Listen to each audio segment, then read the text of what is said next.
معزز سامعین، السلام علیکم ورحمۃ اللہ وبرکاتہ۔ یہ دارالسلام اسٹوڈیو ہے۔ اس بار آپ کی خدمت میں ایک ایسا خوبصورت گلدستہ پیش کرنے کی سعادت حاصل کر رہے ہیں جو انتخاب ہے رب کائنات کا اپنے محبوب پیغمبر جناب محمد الرسول اللہ صلی اللہ علیہ وسلم کی دائمی اور ابدی رفاقت کے لیے۔ نام ہے امہات المومنین۔ جی ہاں، بہت اہم موضوع ہے، بلکہ اہم ترین کہنا مناسب ہوگا، اس لیے کہ اس میں جہاں آپ نبی کریم صلی اللہ علیہ وسلم کی ازواج مطہرات کے حالات، واقعات اور فضائل و مناقب سنیں گے، وہاں اس موضوع کے بارے میں پھیلائے ہوئے بغض و عداوت پر مبنی شکوک و شبہات کا ازالہ بھی ملاحظہ فرمائیں گے۔ ان حالات میں بجا طور پر کہا جا سکتا ہے یہ سیٹ وقت کی اہم ضرورت ہے۔ اس سے بھرپور معلومات حاصل کرنے کی دعوت دیتے ہوئے ہم اپنا سر رب ذوالجلال کی بارگاہ اقدس میں احساس مسرت سے جھکتا ہوا محسوس کر رہے ہیں۔ لیجئے سنیے امہات المومنین رضی اللہ عنہن اجمعین، حصہ اول۔ اسلام دشمن طبقات کے چند اعتراضات یہ ہیں کہ نبی کریم صلی اللہ علیہ وسلم نے اتنی شادیاں کیوں کی؟ کیا یہ عورتوں کو تکلیف پہنچانے والی بات نہیں؟ کیا اس طرح ایک عورت کی حق تلفی نہیں ہوتی؟ نبی کریم صلی اللہ علیہ وسلم کے پاس اتنی شادیاں کرنے کا کیا جواز تھا؟ ایک اور بڑا اعتراض یہ ہے کہ اسلام عورت کو حقیر درجہ دیتا ہے۔ عورت کے حقوق مرد کے برابر نہیں، وہ صرف گھر کی باندیاں بنا کر رکھی جاتی ہیں۔ ان میں زیادہ الجھن والا مسئلہ یہ ہے کہ نبی کریم صلی اللہ علیہ وسلم نے اتنی شادیاں کیوں کی؟ پہلے ہم اس پر روشنی ڈالیں گے، پھر حقوق کی بات کریں گے، اور پھر اس کے بعد امہات المومنین کے حالات و واقعات ترتیب کے ساتھ بیان کریں گے۔ اللہ تعالیٰ کا فرمان ہے، لَقَدْ كَانَ لَكُمْ فِي رَسُولِ اللَّهِ أُسْوَةٌ حَسَنَةٌ۔ بے شک تمہارے لیے رسول اللہ صلی اللہ علیہ وسلم کی ذات میں بہترین نمونہ ہے۔ نبی کریم صلی اللہ علیہ وسلم چونکہ امت کے لیے نمونہ ہیں، اس لیے آپ نے ایک سے زائد شادیاں کی تاکہ آپ کے امتی بوقت ضرورت ایک سے زائد شادیاں کریں تو اپنی بیویوں کے ساتھ اس طرح کا سلوک کریں جس طرح نبی کریم صلی اللہ علیہ وسلم نے اپنی بیویوں سے کیا۔ اب اگر آپ پوری زندگی میں صرف ایک شادی فرماتے تو اس صورت میں یہ نمونہ تو پیش نہ کر سکتے۔ آپ نے سیدہ خدیجہ سے شادی کی تو ان کے انتقال تک دوسری شادی نہیں کی۔ یہ ان لوگوں کے لیے نمونہ ہے جن کی صرف ایک بیوی ہو۔ اب آگے چلیے، نبی کریم صلی اللہ علیہ وسلم کی حیات طیبہ کے بھی ایک عام انسان کی طرح دو پہلو تھے، ایک بیرون خانہ زندگی، دوسرے اندرون خانہ زندگی۔ اندرون خانہ زندگی کو آپ خانگی زندگی کہہ لیں۔ اب خانگی زندگی کے پہلوؤں کو آپ کی ازواج مطہرات ہی دنیا پر پیش کر سکتی ہیں۔ آپ نے جو 11 نکاح فرمائے ان کی غرض و غایت یہی تھی کہ عورتوں کی ایک کثیر تعداد آپ کی خانگی زندگی کو پیش کر سکے۔ شوہر کے رازوں سے جس قدر اس کی بیوی واقف ہو سکتی ہے اتنا کوئی دوسرا ہو ہی نہیں سکتا۔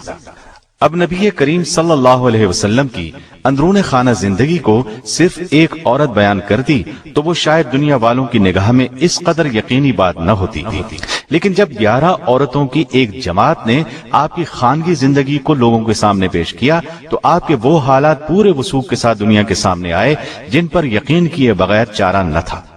اس کے علاوہ اس میں خاص پہلو یہ ہے کہ شریعت کے بہت سے احکام صرف عورتوں کے لیے خاص ہیں۔ عورتیں مردوں سے بیان کرنے میں شرم محسوس کرتی ہیں۔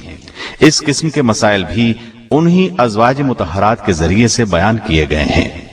علاوہ ازیں نبی کریم صلی اللہ علیہ وسلم کے متعدد نکاح کرنے کی ایک وجہ عورت کے مقام اور درجے کو دنیا میں اجاگر کرنا ہے۔ اسلام سے پہلے معاشرے میں عورت کا کوئی مقام نہیں تھا، لیکن نبی کریم صلی اللہ علیہ وسلم نے بتا دیا کہ عورت کا اسلام میں وہی درجہ ہے جو مرد کا ہے۔ حیثیت، حقوق اور آخرت کے انعامات کے لحاظ سے دونوں میں کوئی فرق نہیں۔ البتہ اسلام کے نزدیک ایک مرد مرد ہے اور عورت عورت۔ اگر دونوں صنفیں آپس میں خلط ملط ہو جائیں تو زندگی کا نظام تباہ ہو جائے۔ مرد اور عورت ایک دوسرے کی کاپی نہیں بلکہ ایک دوسرے کی تکمیل کرتے ہیں۔ لہٰذا یہ کہنا غلط ہے کہ اسلام نے عورت کو حقوق نہیں دیے یا انہیں گھر کی لونڈی بنا دیا ہے۔ اسلام نے عورت کو عملی میدان میں آنے سے روکا نہیں بلکہ اس کی اجازت دی ہے، لیکن اس طرح سے کہ جس سے خانگی زندگی خراب نہ ہو۔ مدینہ طیبہ میں عورتیں صرف گھر ہی کا نہیں باہر کا کام بھی کرتی تھیں۔ مرد تو زیادہ تر جہاد اور تبلیغ میں مصروف رہتے تھے، عورتوں نے گھر کے کاروبار کو سنبھال لیا تھا، یہاں تک کہ زراعت، باغبانی اور جانوروں کی دیکھ بھال بھی کرتی تھیں۔ صدیق اکبر رضی اللہ عنہ کی بڑی صاحبزادی سیدہ اسما رضی اللہ عنہا کی شادی سیدنا زبیر رضی اللہ عنہ سے ہوئی۔ دونوں میاں بیوی ہجرت کر کے مدینے آ گئے۔ اس وقت مال پاس تھا نہ جائیداد۔ سیدہ اسما فرماتی ہیں، ہمارے پاس اس وقت صرف پانی لاد کر لے جانے کے لیے ایک اونٹ تھا، میں ہی اونٹ کے لیے گھاس وغیرہ لاتی تھی، کھجوروں کی گٹھلیاں کوٹ کر دانے کے طور پر اونٹ کو کھلاتی تھی، میں ہی پانی بھر کر لاتی تھی۔ پھر نبی کریم صلی اللہ علیہ وسلم نے مدینے سے باہر 2 میل دور زمین کا ایک ٹکڑا ہمیں دیا، میں وہاں کام کے لیے جایا کرتی تھی اور واپسی پر کھجوروں کی گٹھلیاں لاد کر لاتی تھی۔ اسلام نے علم کے میدان میں بھی عورت کو محروم نہیں رکھا۔ سیدہ عائشہ اور دوسری امہات المومنین نے علمی میدان میں بہت سے کارنامے انجام دیے۔ صرف سیدہ عائشہ رضی اللہ عنہا کی روایت کردہ احادیث 2210 تک شمار کی گئی ہیں۔ ان سے قریباً 100 صحابہ اور تابعین نے روایت کیا ہے۔ بڑے بڑے جلیل القدر حضرات ان کے شاگردوں میں شمار ہوتے ہیں۔ امام ترمذی کی روایت میں ہے کہ ابو موسیٰ اشعری فرماتے ہیں، ہم لوگوں کو جب بھی کسی حدیث میں کوئی مشکل پیش آتی ہم سیدہ عائشہ رضی اللہ عنہا سے رجوع کرتے، ان کے ہاں ہمیں ضروری معلومات مل جاتی۔ یہی نہیں، سیدہ عائشہ نے تو نبی کریم صلی اللہ علیہ وسلم کی وفات کے بعد بہت اہم قسم کے سیاسی کام انجام دیے۔ دیکھا جائے تو آپ کی بعثت سے پہلے عورت کو معاشرے میں کوئی مقام حاصل نہیں تھا۔ اسلام کے ساتھ ہی عورت کی زندگی میں انقلاب آیا۔ نبی کریم صلی اللہ علیہ وسلم نے 11 میں سے صرف ایک کنواری خاتون سے شادی کی، باقی سب بیوائیں تھیں، جبکہ ایک طلاق یافتہ بھی تھی اور ان میں زیادہ تر عمر رسیدہ تھی۔ ثابت ہوا یہ کوئی خواہشات نفسانی کا معاملہ نہیں تھا۔ آپ کے پاس مال و دولت بھی نہیں تھا، ایک ماہ تو آپ کے گھروں میں چولہا تک نہیں جلتا تھا۔ اس قدر تعداد میں شادیاں کرنے کا ایک عظیم مقصد قبائلی عداوتوں کو محبت میں تبدیل کرنا تھا۔ ان وضاحتوں کے بعد آپ اچھی طرح جان چکے ہوں گے کہ یہ تمام اعتراضات گھٹیا سوچ کی پیداوار کے سوا کچھ بھی نہیں۔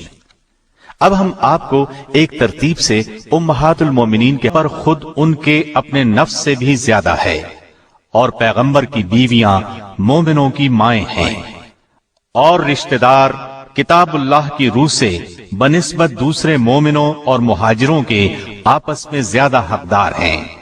ہاں، مگر یہ کہ تم اپنے دوستوں کے ساتھ حسن سلوک کرنا چاہو، یہ حکم کتاب الہی میں لکھا ہوا ہے۔ نبی کریم صلی اللہ علیہ وسلم نے جن عورتوں سے نکاح کیا انہیں اپنی مرضی سے بیویاں نہیں بنایا، بلکہ اللہ تعالیٰ کے حکم سے آپ نے ان سے نکاح کیا۔ چنانچہ آپ کی تمام بیویاں جنتی ہیں۔ یہ بات مستدرک حاکم کی ایک حدیث سے بھی ثابت ہے۔ ابن ابی اوفا رضی اللہ عنہ سے روایت ہے کہ رسول اللہ صلی اللہ علیہ وسلم نے فرمایا، میں نے اللہ جل شانہ سے سوال کیا ہے کہ میں اپنی امت میں سے جس سے نکاح کروں یا جسے میں اپنی بیٹی دوں وہ میرے ساتھ جنت میں ہو۔ پس اللہ تعالیٰ نے میرے سوال کو قبولیت بخشی۔ اس مضمون کی اور بھی احادیث موجود ہیں۔ ایک قول کے مطابق آپ کی ازواج مطہرات کی تعداد 15 ہے۔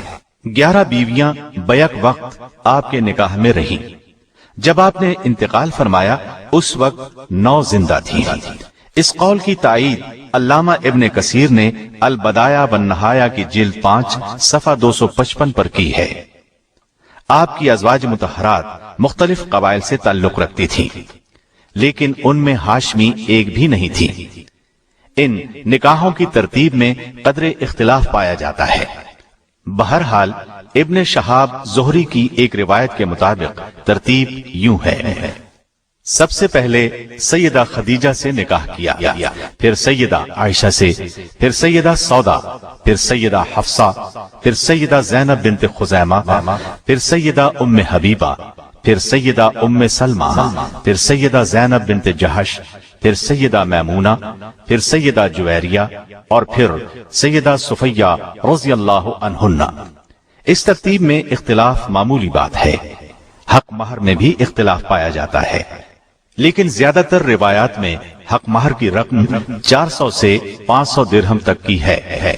زیادہ تر ازواج مطہرات کا حق مہر 400 درہم تھا۔ صحیح مسلم کی روایت کے مطابق 500 درہم حق مہر بھی مقرر تھا۔ صحیح مسلم کی روایت کو اس سلسلے میں زیادہ صحیح مانا گیا ہے۔